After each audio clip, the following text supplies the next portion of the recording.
2 amina kayimbako ateke katuyingizawo musawa yaffe Eyomwenda ndi wano ku Facebook abantu bajoyininze dda tubaniriza nate omulundi nziramu okubabuuza nti good afternoon mwena abali ku sawa Eyomwenda abali ku Facebook EBS TV Kawala abali ku YouTube channel yaffe EBS TV official mbanyingiddewo nalo bwentyo munjogera eyekivubuka mbanyingiddewo nalo amanya nabo Joanita ku kamera zaffe kuliko kirabira Lawrence ate mu control room mulimu Abdul Musoke awamu ne Rigani Rich Ntale okubanga tukutuusako esawa Eyomwenda nembabuuzaako mwena abatulabira mu nsi ezenjawulo mu continent ezenjawulo abatulabira mu Dubai, South Africa, America, waliwo abatulabira mu America, David okuva mu America nkubuuzaako abali Sweden, abali Qatar, India,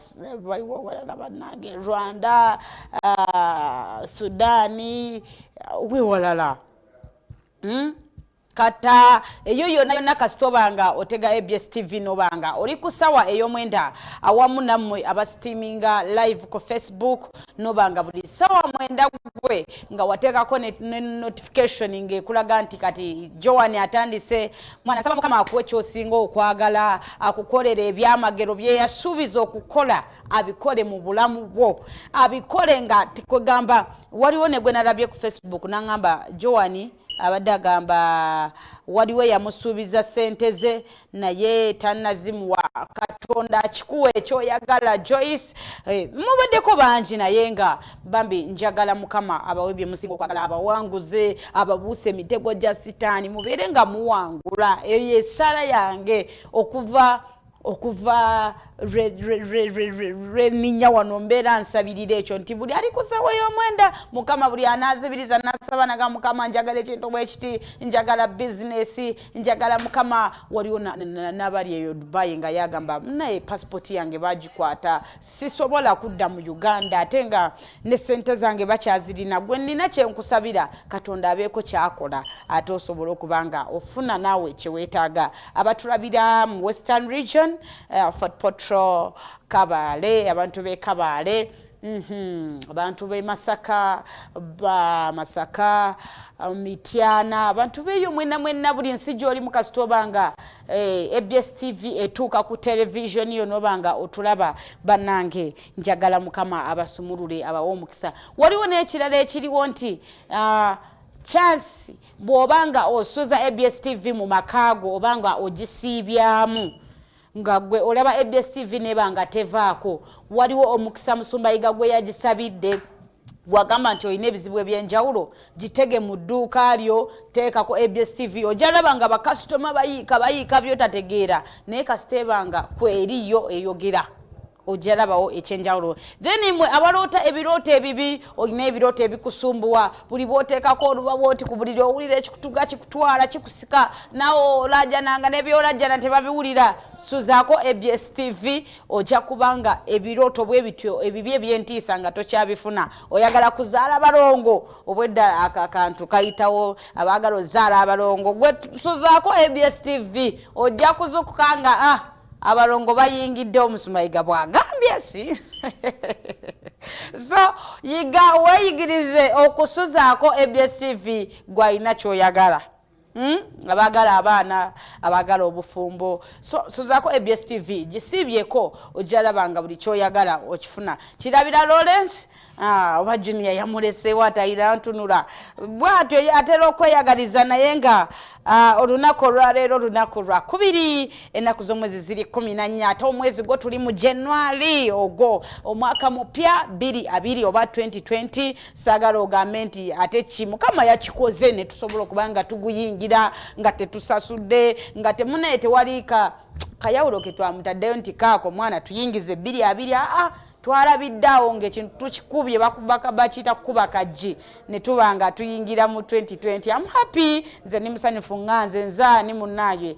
osanga omuntu ow'amaanyi omuntu omunene nga nsingako obunene nga ye yafa naye nga nze ndi mulamu ekyo kyobola banga nchimwebaliza lwakubiri tuyinawo counseling era wenjogerera zo zatandise dda Omusumba Yiga yatandise dda counseling alaba omukomu oba muyite 1 by one oba one on one with emitwalo 10 egya Uganda oba omulaba tewali agenda kukwatako jangu ofune basa yo teekamu ensigo yo wandiika buli kizibu kyoyagala ate osobola okubanga omulaba biri esobola okubeerera ey'omulembe ekyabaddewo olunaku olw'ejjo ekanisa yawuumye ng'abantu baleese kapito nkugambye kapito yafuuse kapito olunaku olw'ejjo abantu mwaleese kapito bamusabidde kati mugende mukole ekyasigadde kwe kugenda mukole ate musobola okubanga mweyolera ku nsimbi ez'omwaka omupya bw'oba tewazireese kapito nga tewaleese sente zo banga tewafunye tayimu osobola okujja nazo olunaku olwaleero mu kansulingi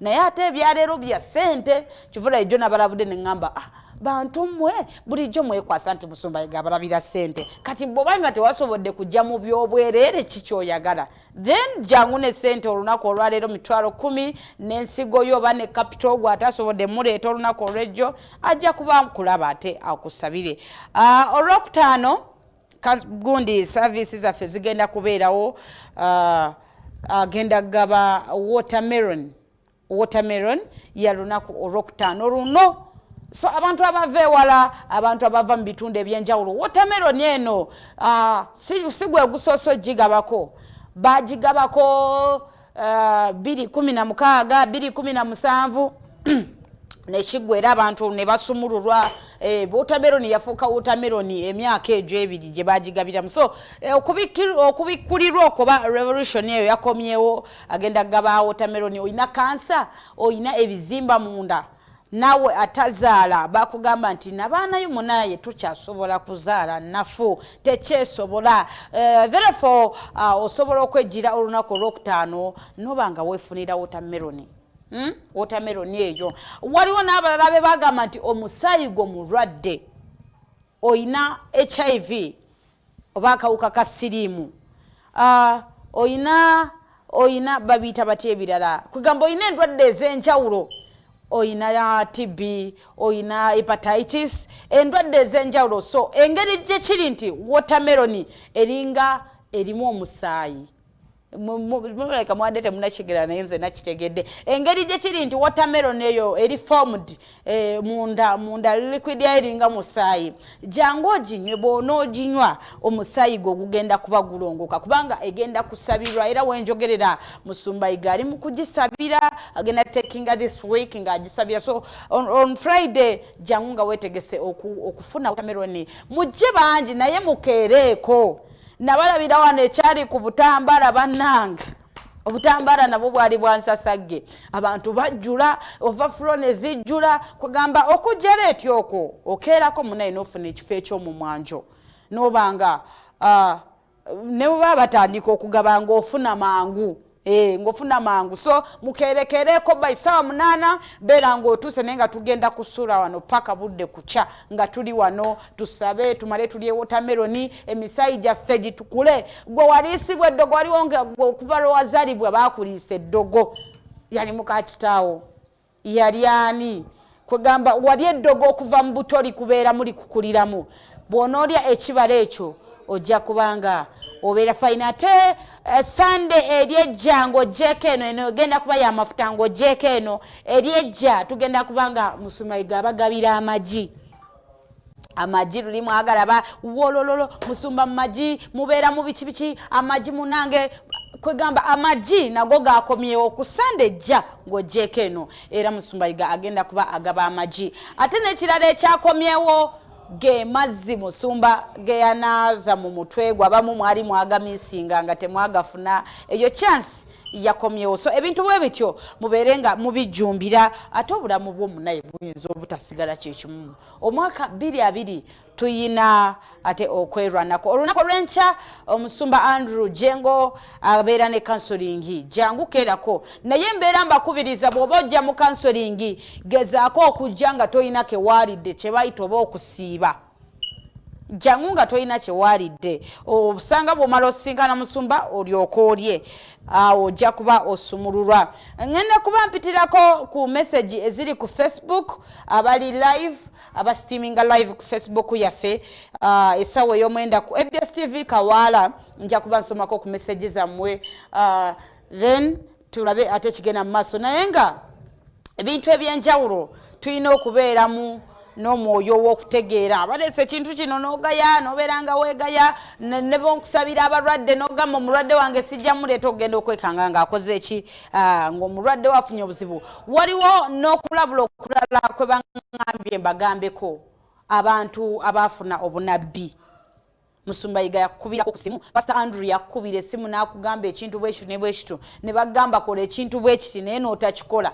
Bwe babaawo ekizibu munnaye twate tusaagala weekwase nti bandagula ne bagamba omwana wange yali agenda kufuna accident, ne bandagula ne bagamba omu ku bazadde bange yali agenda kufa, ne bandagula ne bagamba baawe yali agenda kufuna ekizibu bwekiti naye ne sitafaayo naye munnaye n'amala n'akifuna. Omusango teguba gwaffe.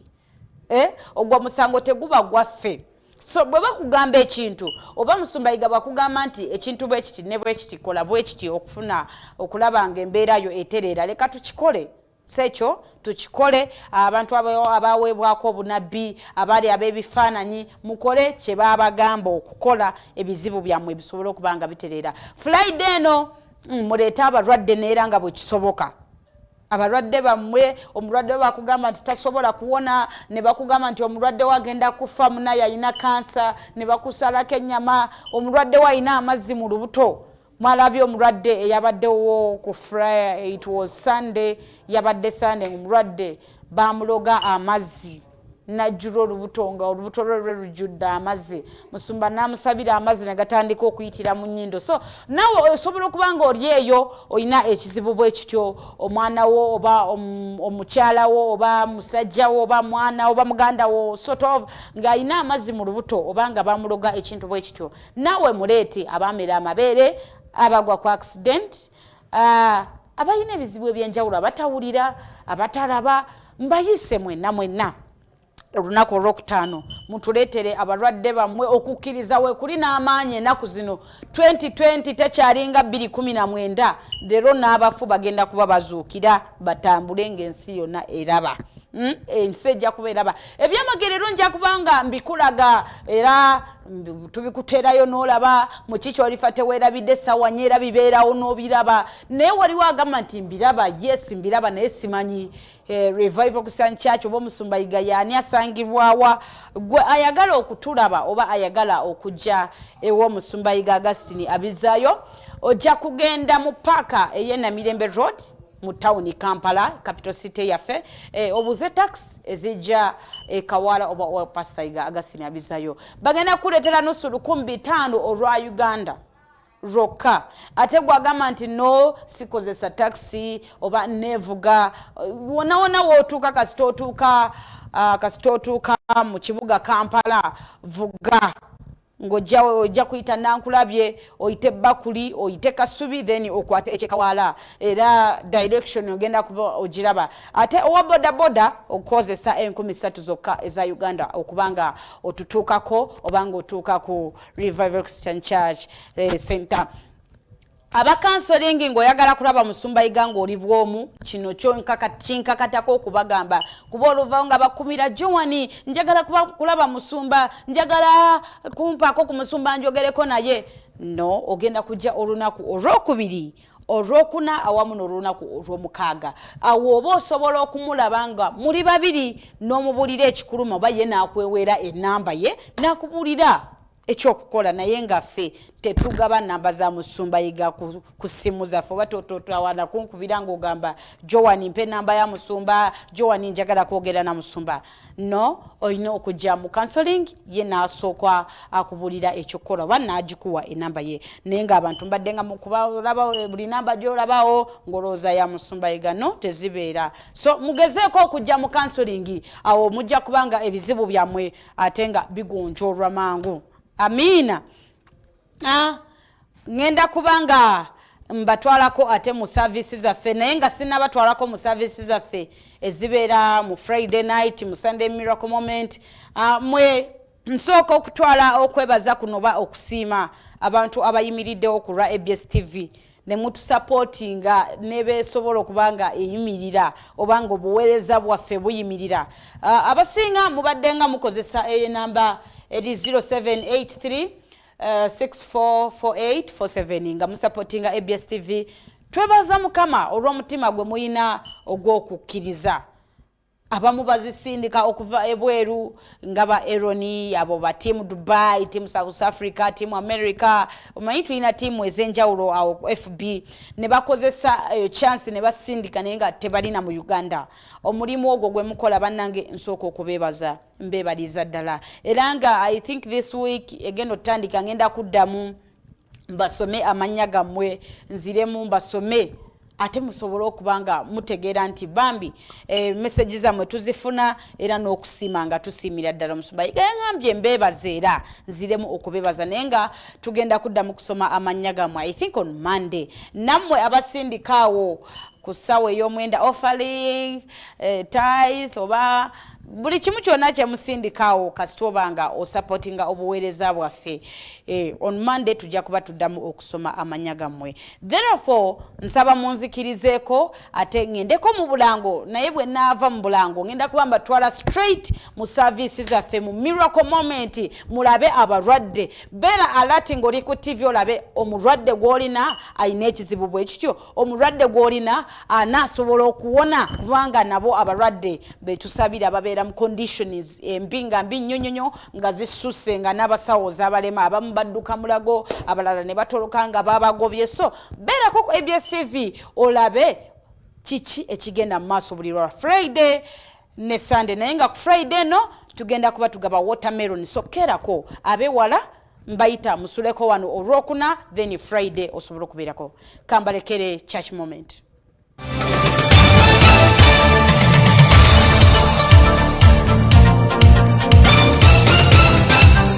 Oli mukulaba television ABS ekuumuza ebirowoozo. Omwaka 2016 in the year 2016 2017 najjirwa okubikkulirwa I got a revelation okwa watermelon of watermelon nenzijirwa okubikkulirwa and I got a revelation okwa amagi of eggs. Revelation eno That revelation Mukama agikomezaawo. the Lord has brought it back. Mukama agikomezaawo. The Lord has brought it back. Yes, Papa. Mukama agikomezaawo. The Lord has brought it back.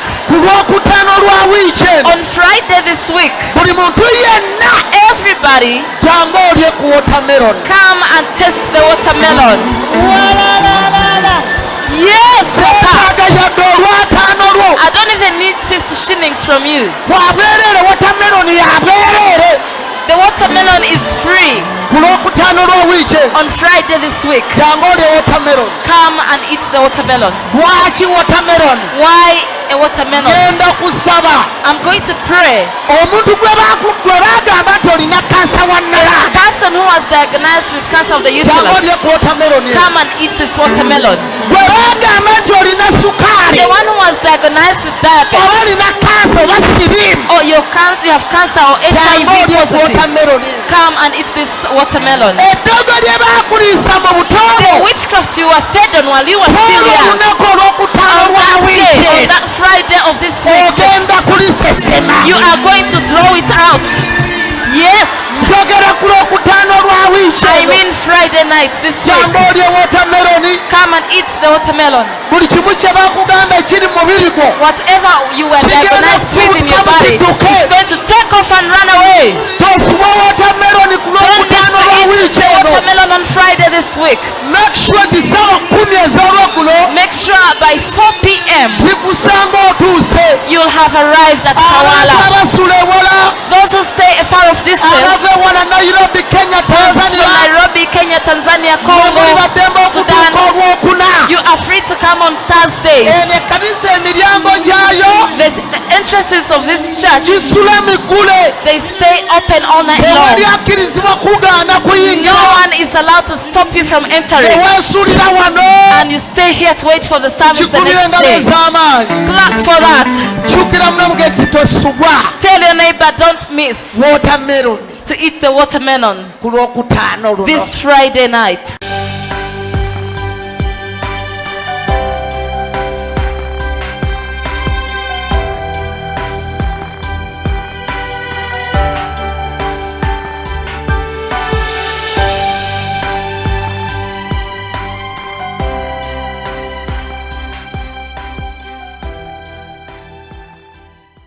Yokaana essula 11 okutandika n'olunyiriri olusooka.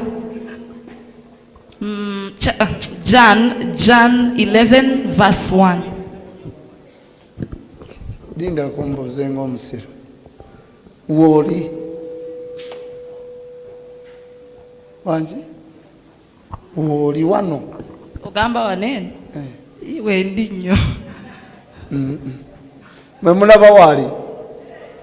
Taliwo. Kyogamba fuuse. Njogera John ayogera Matayo wenjo. Tewedda ndi mu Matayo. Kozi oli wakamocha. Dangala straight. Dangala straight.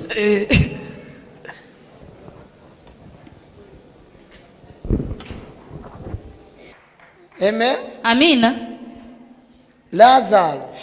Lazarus alwadde.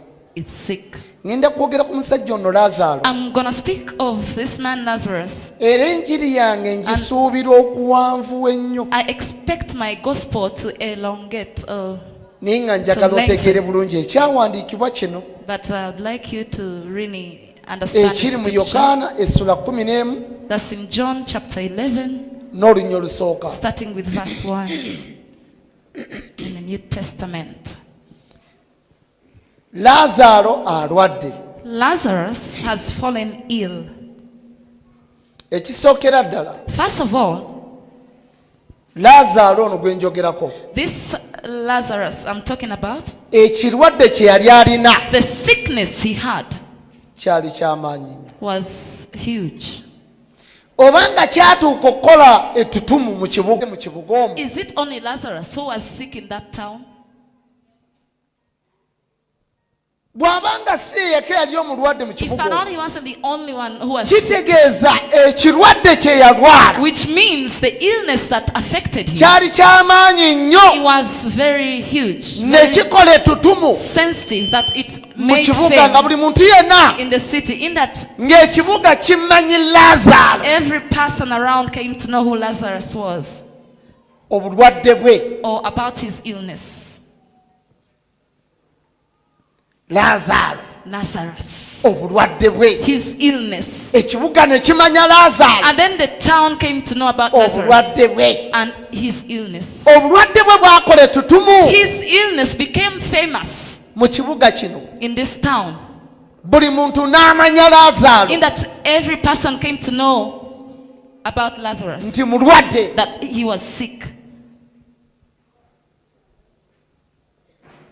Lazaro ono This Lazarus, obwavu bwe his poverty, bwamukolera erinnya it gave him fame mu kitundu w'asula. in the place where he was staying. Mu kitundu w'asula. In the place where Lazarus was staying. Era ne wobuuze ewaleka akasula njala. And he asked, you mean that one who is always starving? Yes, that one, the beggar. Ekyalo The town ne kimanya came to know nti abaana ba Lazaro bano that these children of Lazarus byadibirawo. were stuck at their father's compound. Ne bw'obuuliza eri. Even if you ask from a very big distance away. Nze wano abagamba lw'omwami bamuyita Kabugo. There's a man called Okuva. Yazaala ebiwala bye naye nga binyirirewo ebiti. Ogamba chief. Naye nga tebifumbi. But they were not getting married. Kati ng'obuuliza eri Kyamuganga. So you ask from Chamuganga. Obuuliza eri Mbale Ensumba. You ask Sembabule. from Sembabule, that side. Ne bw'obuuliza mu Nnyendo Masaka. Even if you ask from Nyendo, Ewa Kabugo. at Kabugo's place, Awali abawala abangi. where there are very many girls, very many spinsters Ku luggya. in their father's compound.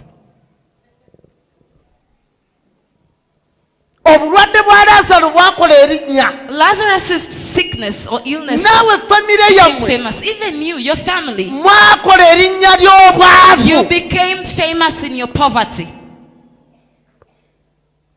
Ku kitundu gy'obeera. That area where you're staying. Obala emizigo emabiri bonna bammanyi. You say, oh, these people know me. Ng'omusajja bwe yakusuulawo. Or they know you as how your husband left you. They know. Ewali omukazi alina omwana agw'ensimbu. At that woman's place whose child is epileptic. They all know. The whole town is aware how you are married by liquor. The whole town knows you. That you stay in a wall fence, but there's no peace in that wall fence.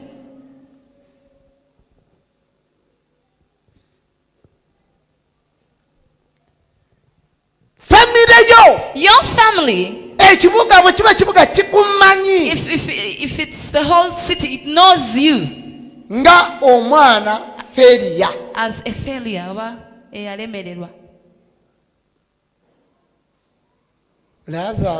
This Lazarus, the whole town came to know about Lazarus. Because when they are writing, they say in that town an ill man called Lazarus. It does not say there were sick men or sick people. The scripture only mentions one person, Lazarus, that he was ill in the town of Bethany. He was ill in that town. Now you have things that have given you fame, while when you're alone you cry about them. Remember the day you were embarrassed the most, when a man hit you in front of your enemies. That whole area, they know about that. Now you see, while we were still doing that program of Kalondozi, much as we have hopes that it's going to be back on air in a nearest time. But while we were still doing it, where they used to fight the suspects, they used to fight and there'd be ruckus in that area. In the evening, that same area, it's the conversation. It's the conversation of the day.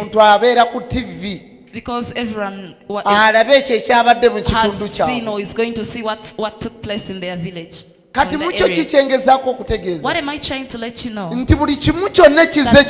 Whatever has come occurring to you, there are those who know about them. And whenever they know about them, you become a celebrity of that area because of your problem.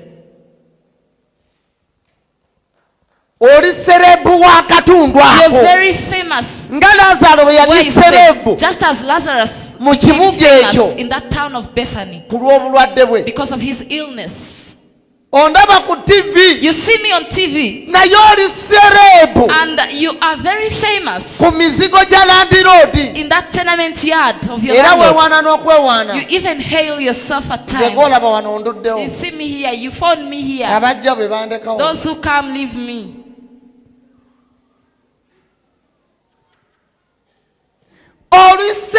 You are famous at those stalls where you work from. Even if they ask, Mama Rachel. You mean Mama Rachel who sells potatoes? The one of the stall number 5. You're famous in your area of residence. You're famous. You are a married woman. In that area, you are famous. They call you a witch. In that area, you are very famous. They know you as a rumor monger.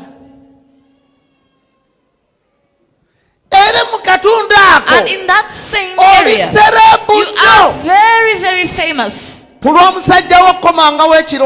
of your husband coming back very late every night. I've said, in that area, you are very famous. Because your husband beats you day and night.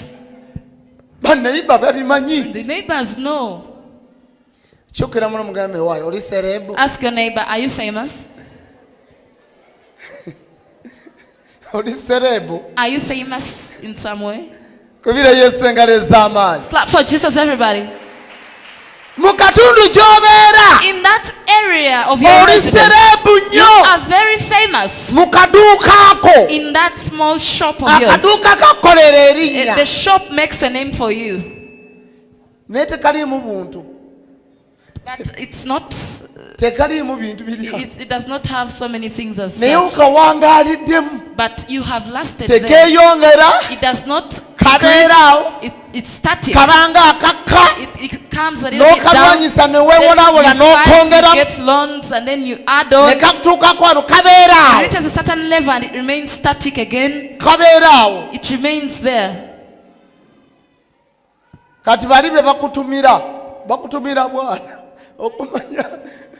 And then they send a child. They send children for you. Go to Mama Naka today. Tell her to help me with salt. How much is a matchbox? 100. Even a matchbox, they have to take it on credit. You ask from somewhere. At Mama Naka's. You're saying they're down at Mama Naka's. The shop. That shop made you famous or a celebrity in that area of your residence. If it is sickness, you are very ill. If it is illness, you are the illest. Amen. Amen. A man.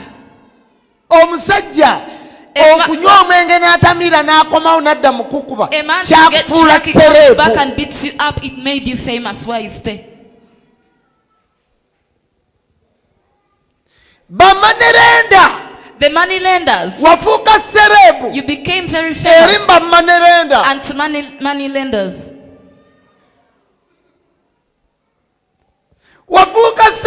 You became very famous in this society groups. Every society group you hear, you run. You also sit at the table. You run. There's a new one that has come. You join. Even that one.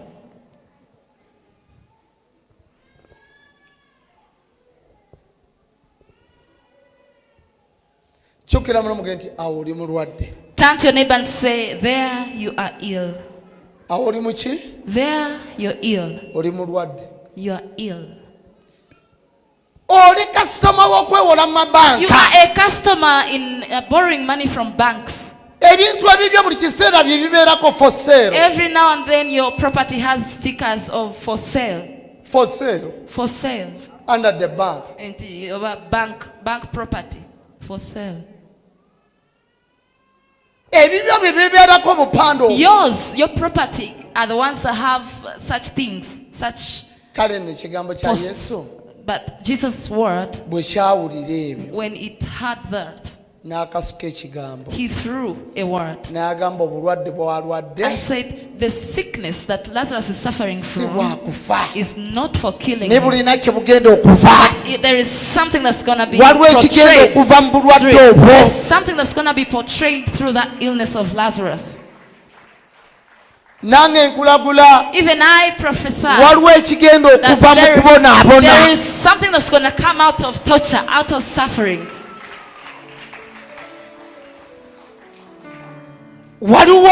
There is okukaaba kw'okaaba The tears that you have been crying, si kwa kufa it's not for death. naye waliwo ekigenda okuva But there is something mu kukaaba that is okwo. going to come out of that cry.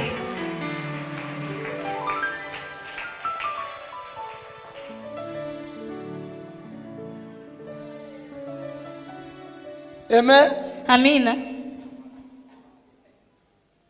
Abantu baba balwadde naye nga tebamanyi. People can be sick unknowingly. Era mu kitundu And in the place, obugumba bwakukolera in erinnya. your area, barrenness made you famous.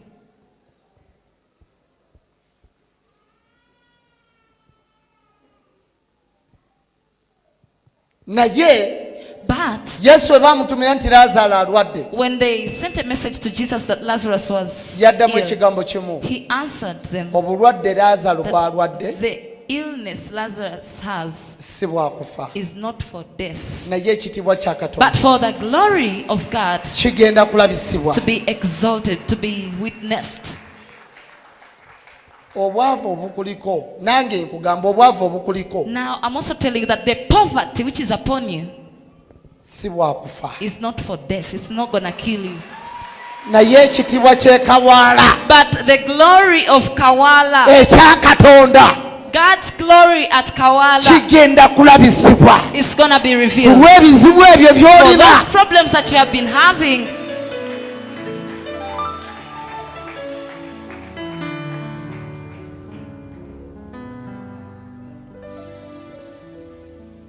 Then ow, revelation endala another revelation. ekiro kya leero Tonight, omwoyo gwe ŋŋenda okulwanagana the nagwo spirit that I'm going to be fighting against mostly gwe guno. is this one. Wuliriza, Listen clearly. wuliriza bulungi ekyawandiikibwa ekyo. Listen good to this Kati scripture. wali nzigaddewo we Now, mbadde. I've closed that chapter where I was. Kati eno njiri yakubiri Now, this is the second gospel in the same. within the same kyawandikibwa kyekimu. Kira for Jesus Christ. Kubira essengale z'amaanyi.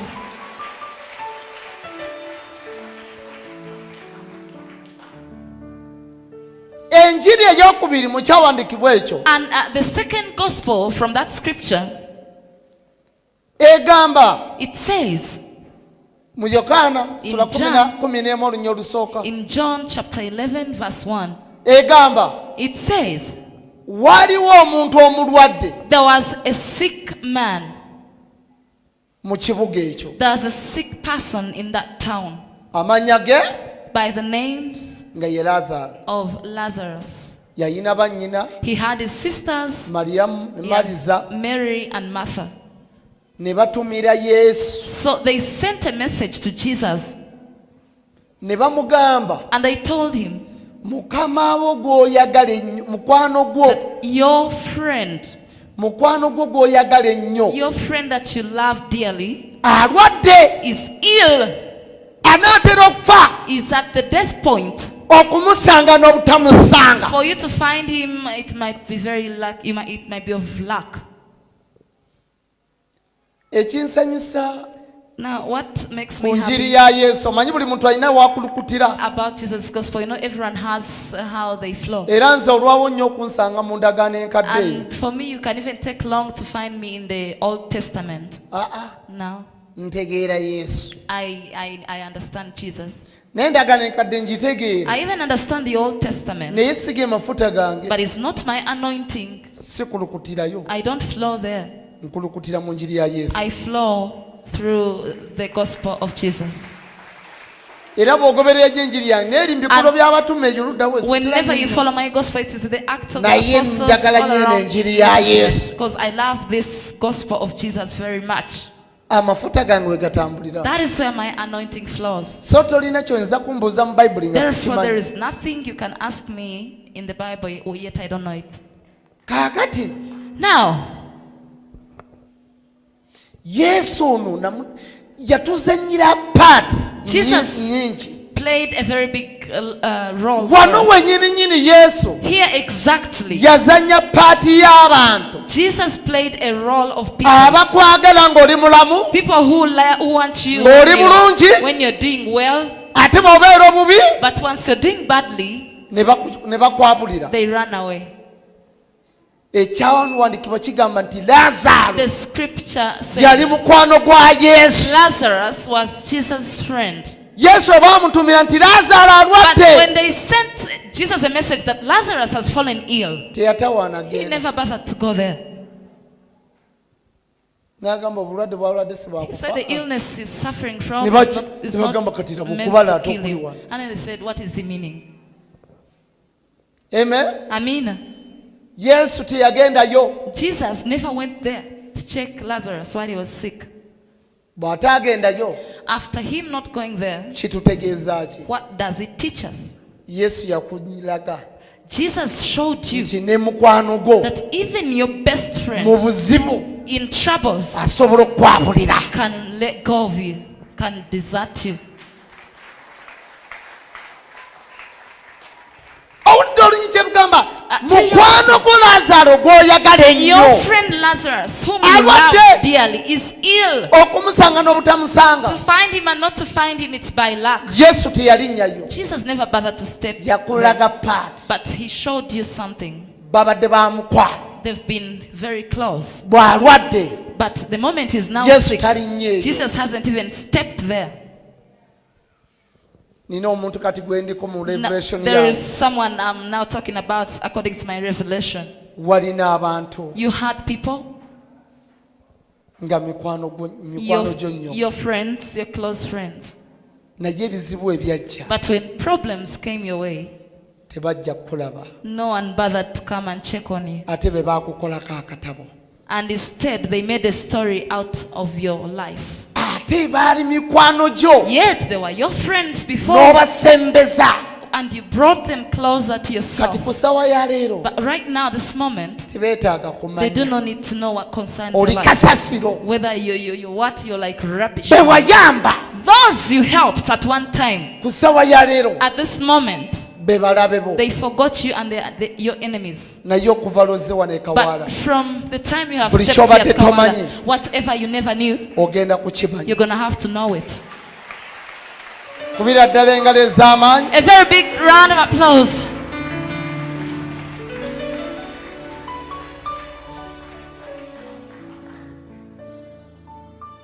Ekisookera ddala enjiri eyasoose ebadde egamba nti First and foremost, waliwo ekizibu ekyakufuula sereere. the gospel I started with was saying there is a problem that made you Wobeera. famous in that area. Awo where you be. nawunzise sikulabuddeewo I left without prophesying you there. nti naye nange nziramu okugamba nti awo mu mbeera gy'olimu, That again, I tell you that that mu kitundu ekyo situation, ky'olimu, you're obuzibu in, bwonna bw'olimu, that area in, whatever lindirira problem, ekigenda okuvaayo. you wait for what is going to come out of all that. Okay, eyo nno yebadde enjiri yaffe musawa yaffe ey'omwenda. Lazaro badde serebu kalo nga buli omu akusunga munnange oyo yafuuka serebu w'endwadde, oyo yafuuka serebu wakiwa ebizibu, serebu obwavu. Enjiri olwaleero ebadde bwetyo, ebadde waawo, nze ngisiimye era mbadde wano nga ndi mu kugiraba. So tubeebaza ababadde bafollowinga, ababaddeko nga muli ku njiri. Mbaddeko ku Facebook wano waliwo ababadde nga Lois angambye nti obutabo Omusumba Yiga bwagaba obw'okugenda naye ku lusozi abasinga mu kyaki babufuna, naye angambye nti Joan, is it possible to buy that book of 48 Sundays when I'm abroad because I play from Facebook. Onali ku Facebook naye abadde abuuza nti asobola okugula akatabo akamutwala ku lusozi okugenda okusaba ne Musumba Yiga. Ebyo ngenda kuba mbyogera kenca, then mbabuulire. Evelyn agambye nti hi, balabirawo Saudi Arabia, abantu besala Saudi Arabia mbabonzeeko. Face Esau naye agambye nti naye ayagala akatabo ak'ennaku 48 akamutwala ku lusozi. Wow, Jen nkulamusizzaako. Karen Love naye abaddeko. Yamaha West naye kwali agambye nti let God do for me miracles from Esaawa Eyomwenda. Let that one took my money for business should bring it should bring it to me. If not, let God work on it in Jesus name. Okay, Yamaha West, thank you for watching. Abo babadde ku Facebook naye nga namwe ababadde batulabira wano ku EBS TV mbebaza nnyo omulimu gw'omukolo. Lunaku olw'enkya, lunaku lwa kusatu tuyinawo counseling ey'Omusumba Andrew Jengwa abizaayo nkiddamu mitwalo gyo 10 ojja kuba omulamba bw'omu. Then on Friday jangu wane kawala ng'osuubira okukima watermelon gw'ayina endwadde, oyina cancer, oyina ebizimba ku nabaana, oyina omubiri gwo, oyina HIV positive, oli mulwadde wa ki kokolo, jangu okime watermelon olunaku olwokutaano. Naye nga mmwe abagala okuyiga kamera, abagala okuyiga video editing, oyagala omwana waleme kusala yatudde fo naye toyina zimwongerayo, ojja kubasinkana producer wange Abdul Musoke ku namba 0754737255 I mean njiddamu 0754737255 omwana wo asobola okubanga ayiga ebikwatagana ku bintu bya kamera oba video editing, video coverage ku mikolo birthday parties, ojja kuba omukubirako kweyo namba. Mbadde nabo Joanita nkoze ne Kirabira Lawrence, atem control mubadde mu Abdul Musoke, producer wange awamu ne Shafik ne Regan Rich Ntale. Tusinkane ncha.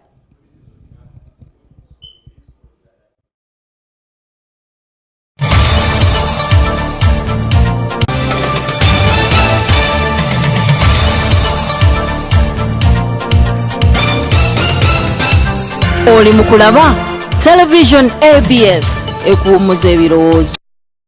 Omuntu yenna, Any person, ng'oyagala okunsinkana ng'oli bw'omu, you want to meet me one on one, nina ennaku bbiri I zokka. have only 2 days. Luba lwa Sunday, It's a Sunday nga service ewedde. after the Bw'oyagala service. okunsinkana ng'oli If bw'omu, you want to meet me one on one, ojja n'ensigo ya mitwalo 10. you come with your seed of Jangu oyogereko 100,000. nange. Come and speak to Jangu me. ombuli embeera Come gy'oyitamu. and tell me what you're going through. Neetegese okukusabira. I'm ready to pray for you. Neetegese okukulagula. I'm ready to prophesy Era to you. nanzikiriza. And I believe Essaala yange that naawe my prayer and egenda yours kyusa obulamu will bwo. change your life. Essaala yange tegenda kyusa bulamu bwo. My prayer will not change Essaala your yo life. tegenda kyusa bulamu Your bwo. prayer will not change Wabula your life. essaala yange naawe But my prayer and your yegenda prayer okyusa obulamu will bwo. change your life. Luba lwa Sunday It's a Sunday n'olwokusatu. and on Wednesday. Omuntu yenna ayagala okunsinkana. Any person-